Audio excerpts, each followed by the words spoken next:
Le discours du président va commencer dans quelques secondes, on va l'écouter tout de suite. François Hollande est au premier rang.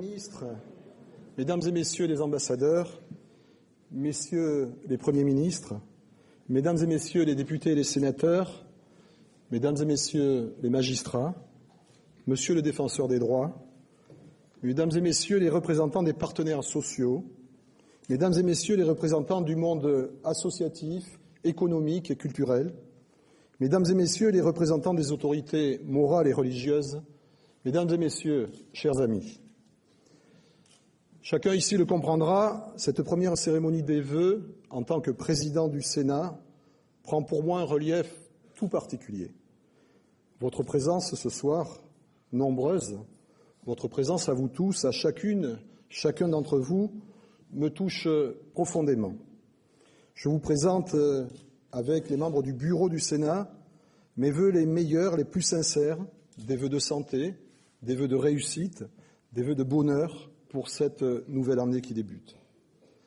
La cérémonie des vœux, si elle se raccroche à une tradition fortement ancrée, est cependant toujours l'occasion d'un bilan et d'une projection vers l'avenir. Qui pourrait en douter, 2012 ne sera pas une année comme les autres. Après 2011, une année riche en événements internationaux, continueront à se faire entendre les résonances d'un monde qui bouge, l'aspiration des peuples à plus de liberté, plus de changement, la volonté de mouvement pour ceux qui se sentaient à jamais empêchés, à jamais humiliés, pour tous ceux qui ont voulu fendre la chape qui, juste là, les étouffait. Bien sûr, il y a les incertitudes sur l'avenir, l'appréhension devant l'immensité de ce qu'il y a à bâtir, devant la crainte aussi que de nouveaux extrémismes ne se saisissent du vide pour créer de nouvelles oppressions. Partout sur la planète, tous les jours, des enfants, des femmes, des hommes meurent, victimes de notre incapacité à vaincre la pauvreté, à vaincre l'horreur, à vaincre la guerre, avec parfois, pour victimes directes, ceux-là même qui sont chargés de nous en informer, de nous rendre compte, et j'ai une pensée en cet instant pour Gilles Jacquier, notre compatriote, victime d'avoir voulu faire son métier, qui était sa passion. Merci, Monsieur le Président de France Télévisions, de bien vouloir transmettre notre émotion à vos équipes et à sa famille. Il y a les soulèvements populaires, il y a la guerre, et puis il y a la crise, qui n'en finit pas de répandre son onde de choc au plus profond de nos sociétés. La crise, nous devrions dire plutôt les crises, car nous sommes bien face à la crise de nos sociétés, de nos savoirs, de nos morales ou éthiques, tout autant que face à une crise économique et financière. Comment ne pas le voir? Le système bancaire et financier, livré à lui-même, s'est emballé, développant une spéculation folle, à tel point que la démocratie semble submergée par la puissance de l'argent. Les peuples assistent, désemparés et indignés à ce bouleversement. Ils attendent autre chose peut-être que de grands discours sur la moralisation d'un système favorisant la spéculation et l'enrichissement de quelques-uns. Sans prendre le risque de mettre la philosophie au service du politique, plutôt que crise de civilisation, il vaudrait peut-être mieux parler de crise dans la civilisation elle-même, au sens où Castoriadis en parlait dans son ouvrage « La montée de l'insignifiance », et vous me permettrez de le citer. Compte tenu de la crise écologique, de l'extrême inégalité de la répartition des richesses entre les pays riches et les pays pauvres, de la quasi-impossibilité du système de continuer sa course présente, ce qui est requis est une nouvelle création imaginaire d'une importance sans pareille, une création qui mettrait au centre de la vie humaine des objectifs de vie différents, pouvant être reconnus par les êtres humains comme valant la peine. Or, concluait-il en 1990, cette orientation est extrêmement loin de ce que pensent, de ce que désirent les humains d'aujourd'hui. Telle est l'immense difficulté à laquelle nous avons affaire. Je pense, mesdames et messieurs, qu'en 2012, la situation dans laquelle nous nous trouvons nous amènera à nous poser ces questions essentielles, j'allais presque dire existentielles pour le futur. La crise est aussi sociale. Dans un monde perçu comme incertain par nos concitoyens, dans une société où les solidarités sont moins soudées que par le passé, l'individu se trouve seul pour affronter les épreuves de la vie. Il observe le creusement des inégalités et des précarités. Il redoute l'avenir pour ses enfants, s'inquiète pour ses fins de mois, sa santé et sa retraite. Nos concitoyens souhaitent un État fort, juste, impartial et attentif aux difficultés de la vie quotidienne. Ils attendent des réponses sur l'emploi. Ils attendent aussi des collectivités territoriales impliquées dans l'action et dotées de vraies responsabilités. Ils veulent des interlocuteurs publics proches d'eux, qu'ils puissent interpeller, avec lesquels ils puissent débattre. La crise est enfin démocratique. Nous devons tout faire pour que les citoyens perdent confiance dans notre démocratie. Ils ne sont d'ailleurs pas les seuls à avoir le sentiment de ne plus être entendus ni d'avoir de prise sur leur destin. Les élus locaux les rejoignent dans ce doute profond. Confrontés à des gestions locales de plus en plus complexes, pris dans les mailles du filet des emprunts toxiques, interpellés par des citoyens toujours plus exigeants, désemparés face à des normes sans cesse croissantes et toujours plus touffues, ils se sont vus stigmatisés, montrés du doigt. Ma présence ici porte l'écho du malaise des territoires. Jamais il ne faut oublier que les élus constituent un marqueur de la vitalité démocratique du pays, car ils partagent les joies et les peines du peuple français. Si l'événement qu'a constitué l'alternance au Sénat est derrière nous, il inspire cependant toute notre action et marque, par sa dimension, une nouvelle étape dans la vie de notre institution. Nous devons tous avoir à cœur, majorité comme opposition, de conforter la République et, à travers elle, le bicamérisme nécessaire à son équilibre. L'alternance donne au final plus de force et de légitimité à notre institution, à sa parole, à son action. Mais j'en reviens à la crise qui, si elle est mondiale, ne peut se dispenser d'une réponse européenne. Notre Europe se reconstruira, certes, sur le principe de la responsabilité budgétaire, mais la discipline n'a de sens que si elle va de pair avec la croissance économique au service de l'emploi et avec la justice sociale. L'Europe ne doit jamais tourner le dos aux valeurs de ses pères fondateurs. Nous en sommes collectivement les gardiens. À la mort de Václav Havel, en décembre dernier, nous avons rendu hommage à l'un des artisans de la réunification de notre continent sous le signe des valeurs démocratiques. Il est troublant de constater que l'Europe, à laquelle il avait rêvé, semble aujourd'hui s'éloigner à travers les évolutions préoccupantes de certains pays du centre de l'Europe, et je pense bien sûr à la Hongrie. J'ai la conviction que nous ne sortirons l'Union de la crise qu'en renouant avec une vraie ambition européenne à laquelle les parlements nationaux devront être associés.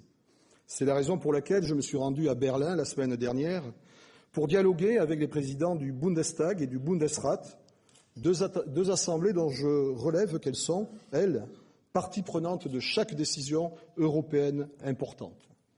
Prenant la suite de mes prédécesseurs, Christian Poncelet et Gérard Larcher, que je me plais à saluer, j'entends poursuivre ce dialogue avec mes autres homologues européens. Je les ai invités à venir débattre à l'occasion de l'Assemblée des Sénats d'Europe en mars prochain du rôle des parlements dans la réponse à la crise économique et financière internationale. Ainsi, pouvons-nous contribuer ensemble à définir une nouvelle gouvernance de l'Europe qui doit être tout à la fois démocratique dans sa conception, réactive dans son action et efficace quant à ses résultats. J'ai parlé de Václav Havel, le dissident président. J'aurais pu parler des indignés dont le mouvement se développe dans le monde entier et de ce petit livre de Stéphane Hessel qui a marqué l'année 2011 au point que le magazine américain Time a fait du manifestant anonyme la personnalité de l'année. Des régimes dictatoriaux sont tombés. Le formidable ébranlement des printemps arabes n'a sans doute pas fini de produire tous ses effets. En Syrie, pour que cesse la tuerie, il est urgent que la communauté internationale agisse conformément à l'appel du secrétaire général des Nations unies. Mesdames et messieurs les ambassadeurs qui êtes venus nombreux ce soir, permettez-moi de vous faire part de ma conviction. Il nous faut garder confiance dans les peuples qui ont pris leur destin en main, amenés par une jeunesse éprise de liberté et la démocratie qui en est parfois à ces balbutiements. La France, fidèle à sa tradition et à sa vocation, doit mettre tout en œuvre pour accompagner ces transitions démocratiques. Mesdames et messieurs, nul ne l'ignore, au printemps prochain, les Français auront à faire des choix déterminants pour notre pays, pour notre démocratie. Je souhaite qu'ils puissent le faire dans un contexte serein, respectueux des personnes et des valeurs de la République qui nous rassemblent. Le Sénat a un rôle éminent à jouer dans la reconquête de la confiance et le redressement de la France. Il le fera rappelant sans cesse les valeurs de la République, au premier rang desquelles la laïcité, dont Gaston Monnerville fut un grand défenseur, et la justice, qu'a illustré ici comme ailleurs notre collègue Robert Badinter. Le Sénat doit être une institution moderne, innovante, sensible aux aspirations du pays. Je l'ai dit lors de mon discours d'investiture, le Sénat de l'alternance a une responsabilité historique, une responsabilité politique et une responsabilité morale. Responsabilité historique en premier lieu parce que le Sénat de l'alternance est celui de la maturité démocratique. J'ai pris, vous le savez, l'engagement de ne pas être le président d'un clan, mais celui d'une gouvernance partagée. Mes actes en témoignent. L'alternance a été menée dans le respect des principes républicains et du pluralisme politique. C'est au nom du pluralisme politique que nous avons modifié le règlement du Sénat afin qu'un groupe parlementaire écologiste puisse se constituer. C'est encore au nom du pluralisme politique que des élus de l'opposition ont été désignés comme présidents de commission ou de délégation, et je ne pense pas seulement à la commission des finances. Ce souci de donner leur juste place à toutes les composantes politiques dans notre organisation et nos travaux, chacun doit y veiller scrupuleusement, qu'il soit de la majorité ou de l'opposition. Notre responsabilité est aussi politique. La nouvelle majorité sénatoriale a démontré cet automne, et c'était bien son rôle, qu'une autre politique à la fois respectueuse de l'équilibre des finances publiques et de l'exigence de justice sociale était possible. Des dispositions fiscales ont été remises en question, de nouvelles recettes ont été identifiées, par exemple en taxant les retraites chapeaux, les parachutes dorés et les transactions financières. Le gouvernement, sceptique en novembre, y est favorable en janvier. Je m'en félicite. Le Sénat a aussi adopté une proposition de loi sur l'extension du droit de vote aux résidents étrangers aux élections locales. C'est l'une des clés, me semble-t-il, pour une bonne intégration dans notre société. Depuis 3 mois, nous avons légiféré dans bien des domaines importants. Certains ont parlé de laboratoire. Mais qui peut sérieusement s'étonner que dans un Parlement bicaméral, la majorité sénatoriale s'attache tout simplement à respecter les engagements pris devant ses électeurs. Le Sénat entend aussi exprimer sa place particulière dans la représentation des collectivités territoriales. Dans quelques jours, le 2 mars 2012, la première grande loi de décentralisation fêtera ses 30 ans. 30 ans, c'est peu à l'échelle de la République. Et pourtant, cette loi et celles qui ont suivi ont profondément transformé nos territoires. L'esprit de responsabilité des élus locaux n'est plus à démontrer. Pour moi, les 550 000 élus français ne sont pas une charge, ils sont une richesse démocratique. C'est pourquoi j'ai engagé, en accord avec le bureau du Sénat, les états généraux de la démocratie territoriale, les premières contributions des élus et des acteurs du développement territorial témoignent d'une soif de parole, d'une vitalité de la pensée, d'une foi dans l'avenir. En 2012, nous devons renforcer encore l'attention que portent les pouvoirs publics à chacun des territoires de la République. Je veux souligner la part importante à consacrer à l'outre-mer. Il revient au Sénat de prendre en compte ses spécificités, de faire connaître son potentiel exceptionnel, fondé sur une immense richesse humaine, culturelle et environnementale.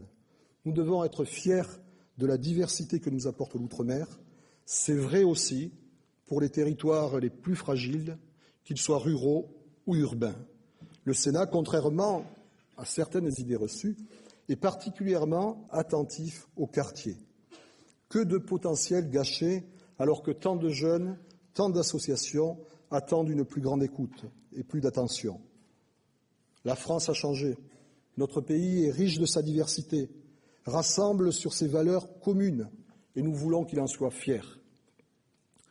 Enfin, la troisième responsabilité du Sénat nouveau est une responsabilité morale au service de la transparence et de la modestie. C'est tout le sens de notre action en termes de rigueur budgétaire et de modernisation de notre fonctionnement que les Français sont en droit d'attendre de nous. Il ne doit plus y avoir aucun secret au Sénat. C'est dans cet état d'esprit que j'envisage une réforme de la méthode d'établissement de son budget. Je suis convaincu aussi que nous devons travailler, Monsieur le Premier Président, avec la Cour des comptes. Notre institution est trop souvent caricaturée, le plus souvent à tort, mais aussi parfois avec raison. C'est pourquoi j'ai proposé des orientations rigoureuses. Notre gestion doit être irréprochable et le train de vie du Sénat doit être, pour le moins, conforme aux attentes de nos concitoyens dans la période de grave crise que nous traversons. Mesdames et Messieurs, l'année 2012 sera une année démocratique majeure. Les Françaises et les Français choisiront celui qui aura la lourde tâche de présider notre pays pendant 5 années et de le préparer pour l'avenir. Ce n'est pas un secret. Tous ici, vous connaissez mon choix. Et avec votre autorisation, je veux te saluer, mon cher François. Quel que soit l'élu, il lui appartiendra d'incarner et de faire vivre les valeurs et les institutions fondatrices de notre pacte républicain. La liberté, l'égalité, la fraternité, la laïcité, l'école républicaine, le respect de toutes celles et de tous ceux qui vivent dans notre pays. Et moi, je pense qu'il est dû ce respect aussi bien aux Français qu'aux étrangers. C'est ainsi que nous parviendrons à ne pas opposer la liberté et l'égalité, à nous battre pour le maintien et la qualité des services publics partout sur le territoire, sans jamais oublier qu'une république, c'est d'abord et surtout un régime dans lequel chacun a les mêmes devoirs et les mêmes droits.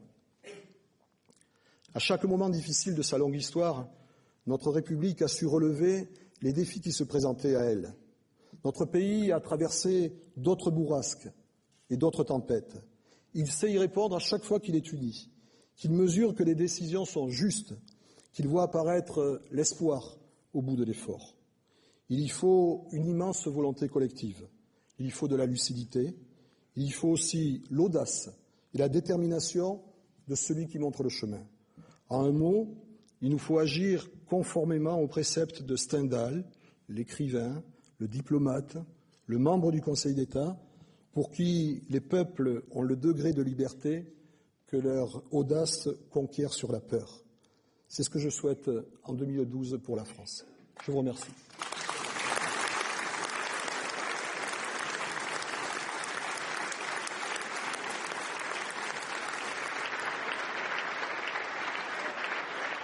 Voilà, vous venez d'entendre les vœux pour 2012 du président du Sénat. Le président du Sénat qui est actuellement très applaudi, comme vous pouvez l'entendre derrière moi. Il y a beaucoup de monde ici dans les salons Beaufranc. Pour résumer un petit peu ce discours, il a beaucoup été question évidemment du rôle du Sénat, du rôle du nouveau Sénat de gauche voulu par Jean-Pierre Bel. Également un mot sur les collectivités territoriales, mais on va peut-être encore entendre Jean-Pierre Bel à l'instant. On pourrait se terminer sans un pot tout aussi républicain.